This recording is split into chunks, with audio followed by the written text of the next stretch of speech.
Hello everyone, welcome back to a new video. Let's continue with our 100 days coding challenge. And today's problem of the day is Techfest and the queue.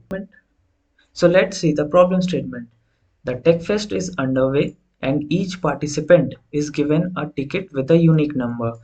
Organizers decides to award a prize point to everyone who has a ticket ID between A and B. The points given to a participant with a ticket number X will be the sum of power of the prime factors of X. So for instance, if the points are awarded to a participant with a ticket number 12, the amount of point given out will be equal to the sum of power in the prime factorization of 12, that is 2 to the power 2 into 3 to the power 1, and we have to add those power, which is 2 plus 1 equals to 3. So in this problem we are given with two numbers. A is the starting point and B is the ending point, and we have to find the sum of powers of prime factorization between all those numbers, and it is inclusive of A and B. That means generally betweens means the numbers present between the 2 points excluding them, but here it is written inclusive, so we have to include A and B as well. So let us take a small example to get more clarity. In the first example, A is 9 and B is 12. So A is equals to 9 and B is equals to 12. Now we have to find all the sum of the power of prime factorization between 9 and 12, including 9 and 12 also. So let us find. For 9, the prime factor will be calculated as 339 and 31. So we got for 9, 3 to the power 1, 3 to the power 2. Now similarly we will find for 10. So for 10 it is 5 into 2. Two prime numbers are 5 and 2. So 5 to the power 1 plus 2 to the power 1. Similarly for 11, 11 is not divisible by any number, so the prime number is the number itself. So 11 to the power 1. And lastly for 12, if we calculate the prime factors, it will be 2, 6, 12, 2, 3, 6. So it is 2 square in 2 square into 3. So what we can write is 2 to the power 2 plus 3 to the power 1. And now our question asks us to return the total value of the powers or the sum of the powers. So if we calculate the sums of the powers, for the first case we will get 2. So 2, then we got 1 plus 1, that is 2. And then for 11 we got 1, so we will add up 1. And last for 12 we got 2 plus 1, that is 3. So all total we got 2 plus 2 4 and 4, that is 8. So this is all about the logic. Now let's discuss our approach to this problem. So this problem can be divided into two parts. In the first part, we will calculate the smallest prime factor of a number. In the case of 9, the smallest prime factor is 2. Similarly, if we take 12, the smallest prime factor of 12 is 2 only. So like this, we will determine the smallest prime factor of every element between our range. Once we have done that, we will sum up all the powers of the prime factors for each of the element. That is, for 9 we will return 2, for 10 we will return 2 as well, for 11 we will return 1, and for 12 we will return 2 plus 1, that is 3. And in the last step we will add up all these powers and return our final result. So this will be our approach to solve the problem. Now let's get into the code to implement the same. So as per the question, we have to calculate the sum of power for all the elements within the given range, including A and B. So let's run a loop for that. Int I is equals to A, and it will iterate till B and will be incremented by 1. And for every iteration, we will add up the powers of the prime factors for every element. So let's say sum plus equals to, let's define a method. So we have to define a method which will provide us the power of every prime factors of each element starting from A to B. So we will define a method which will provide us by the sum of powers of prime factors for each of the elements starting from A till B. Let's initiate our sum variable with 0, and then let's take an array which will store the smallest prime factor for every element present in our given range. Now, as we have discussed, we will approach this problem in two parts. In the first part, we will calculate the smallest prime factor for every element. So we will call another method which will provide us the smallest prime factor of an element, and we will pass the maximum number. So in our case, the max num is b. And how to calculate that? We will take another variable which will store the max value between the last point and 2. By this we will get the maximum value, and we will pass this to a sieve function. And at last, when the sum of every powers of prime factor is calculated, we will simply return the sum. Now let us define our first method, which will give us the smallest prime factor for every element. So as we have to return an integer type array, let us declare our array. So to calculate the smallest prime factor, let's initiate every index of our array. So we will start our loop from 2, and it will iterate till the last index of the array, and we will increase I by 1, and in each iteration we will add its value, that is I. The next step is to find a prime factor, and we are aware of the loop which we use to find a prime factor of a given number. We start from 2 and it iterates till the square root is less than equals to the range, that is n, and we will increase our pointer by 1. Now we will check if the value at p in the given array, that is smallest prime factor, is equals to p or not. If it is equal, we have to break down the number and find its prime factor and return the smallest prime factor from it. So for that, we will again run a loop which will start from p square, and I will iterate till the range, and we will increase our I by p. Now in this loop, we will check if the value at ith position is equals to I itself, then we will update our ith position value with p. Now let's understand this part of code by a simple dry run. So this is our code. At first we have initiated an array, and let's take n equals to 12 for example. So this is our array, and starting from the second index till the end, we have to add the index value in our array. So this is our second index. We will add 2, 3, 4. So we are done with the first for loop. In the second for loop, we will calculate or determine the smallest prime factor. So how we are doing it? We are starting from the second index itself, and we are finding the prime factor.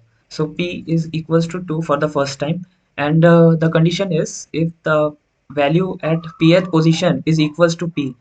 So it is true. At second position we got p. Then we will start another loop which will be starting from p square, that is from 4 till the end, that is 12. And for each time we will check if the value at ith position is equals to I or not. If it is equal, then we will update our value with p. So for fourth index the value is 4 itself. So we will update this value with the value of 4, that is 2. Then I will be increased by 2, that is 6. This is also less than 12, so we will iterate and we will check if the value at sixth index is 6 or not. If it is 6, we will update our value by 2, and accordingly we will update all the values in our index. We will increase our I. For next time I will be 8, so 8. So the value at 8th index is 8, so we'll update it by 2, and then we will again add 2 to our I. We will get 10. So the value at 10th index is 10. We will update it by p, that is 2 in our case. So we are done with our first iteration, and if you notice, we got the smallest possible prime factor for some of the values. Like for 10, the smallest prime factor is 2 only. For 8 also, we can see we got 2. For 6 and 4 as well, we got our smallest prime factor. So accordingly, we will calculate for every element the smallest prime factor within the given range. The maximum range is 12. So we are calculating till 12 only. After this, if we add 2 to 10, we got 12. And at the 12th index, we get a value of 12 itself. So we will update its value by the value of p, and we got 2 again. And in this case also you can see we got the smallest possible prime factor of 12, that is 2. We have calculated that, right? Here the smallest factor is 2.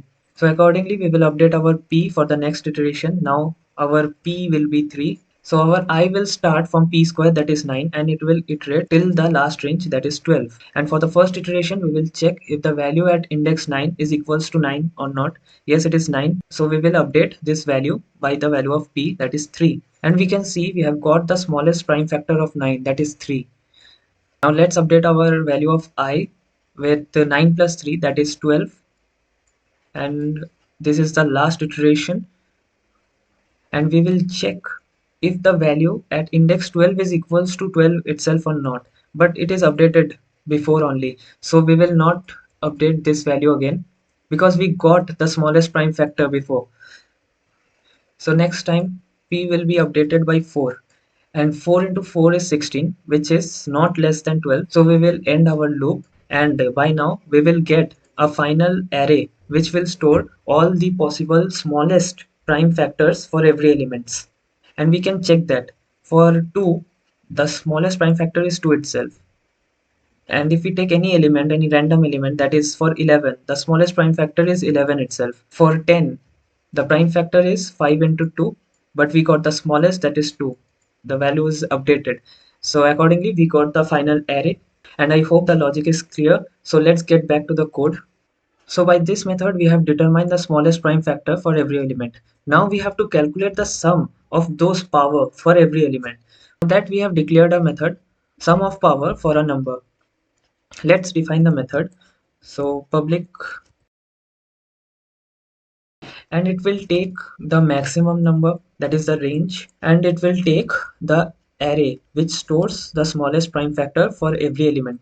Let's initiate a counter variable count equals to 0. Then we will start a loop while num is greater than 1, that is till the num is equals to 1 we will keep on finding the factors of that number. Now let's store the smallest prime factor for that number in a variable. So let's say int prime factor, smallest prime factor in the numth index. Now we need a loop again to calculate the prime factors. Num mod the smallest prime factor which is stored in this variable is equals to 0. That means it is exactly divisible. Then we will update our num. Then we will update our num by num equals to num by our prime factor, and we will increase the sum of power for that particular prime factor. That means if the smallest prime factor is 2, we will increase the power by 1 for 2 only.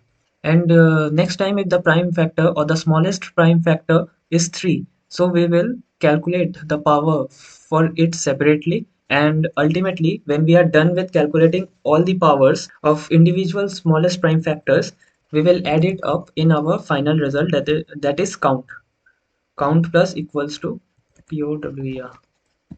So let's declare the variable power, and then at last we will return our final result count.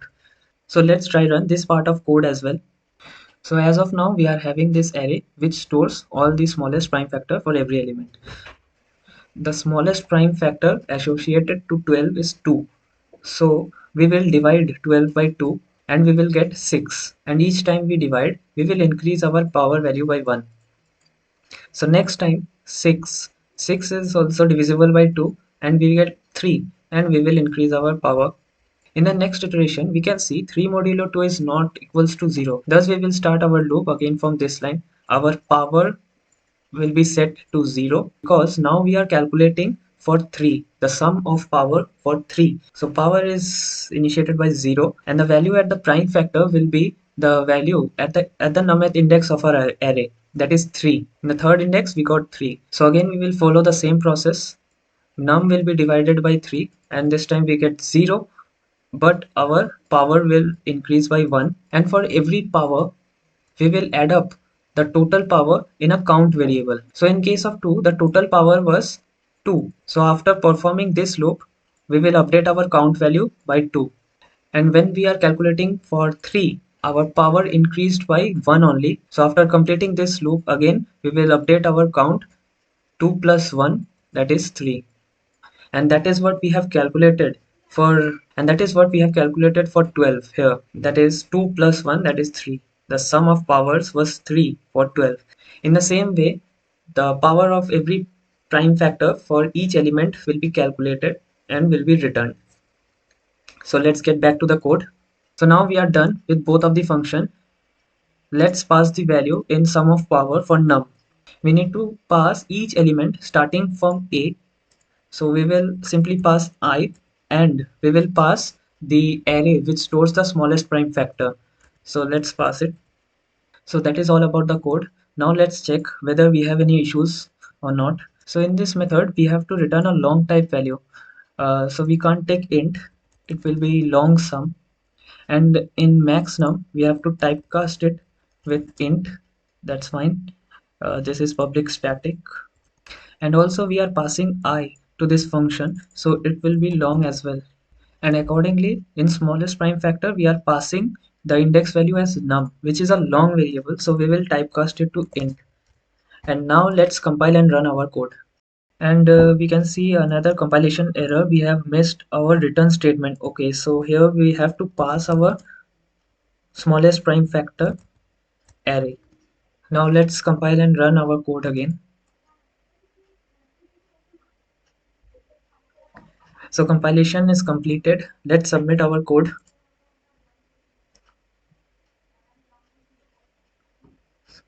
So it successfully passed every possible test cases, and we have achieved our given time complexity also. If you have learned anything new from this video, please like, share and subscribe our channel, and let's meet in the next video. Till then, happy coding.